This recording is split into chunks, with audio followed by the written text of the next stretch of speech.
ভক্ত বৈষ্ণব কবি জয়দেব তিনি গীত গোবিন্দ কাব্য লিখতে লিখতে এক জায়গায় তিনি লিখলেন স্মরল গরল খণ্ডলং মম শিরসি মণ্ডলং, আর লিখতে পারলেন না। তিনি মনে মনে ভাবছেন জগৎগুরু আমার গোবিন্দ, তিনি কেন রাধানী চরণ যুগল মাথার ভূষণ করবেন। তার স্ত্রী পদ্মাবতীকে ডেকে বললেন, পদ্মা, আমায় তেল দাও, আমি স্নানে যাব।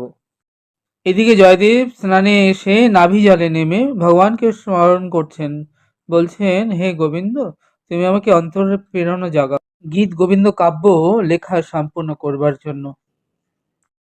এদিকে আমার গোবিন্দ তিনি অন্তরে জানলেন, তিনি জয়দেবের রূপ ধারণ করে চলে এলেন, এসে পদ্মাবতীকে ডাকছেন। পদ্মাবতী বললেন, এ কি স্বামী, তুমি এই তো স্নানে গেলে, এর মধ্যে চলে এলে যে? বললেন, না পদ্মা, আমার ওই শ্লোকটি মনে পড়েছে, গীত গোবিন্দ কাব্যটি আমায় এনে দাও। পদ্মাবতী গীত গোবিন্দ কাব্যখানি এনে দিলেন, যেখানে কবি জয়দেব লিখেছিলেন স্মরল গরল খণ্ডলং মম শিরসি মণ্ডলং, এই পর্যন্তই।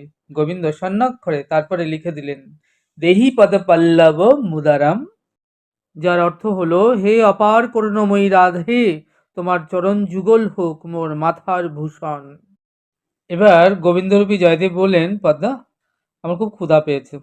পদ্মাবতী খুব সুন্দর করে থালা সাজিয়ে ভগবানকে ভোগ নিবেদন করা সেই থালাটি সেবাই দিলেন।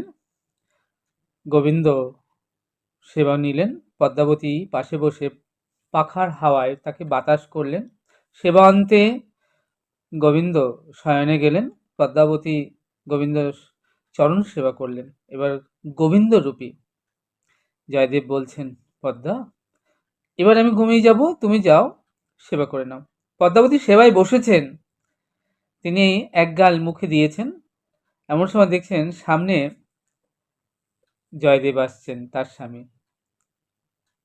জয়দেব এসে বললেন, এ কি পদ্মা, তুমি আমার সেবার আগেই বসে সেবা পাচ্ছ যে?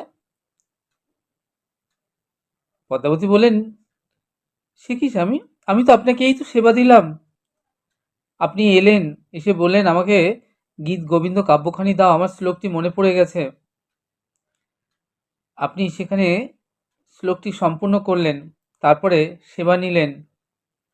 সেবা অন্তে আপনি শয়নে গেলেন, আমি আপনার চরণ সেবা করলাম। বলছে, কি বলছো, কোথায় চলো তো। ঘরে গিয়ে দেখলেন গোবিন্দ অন্তর্ধান করে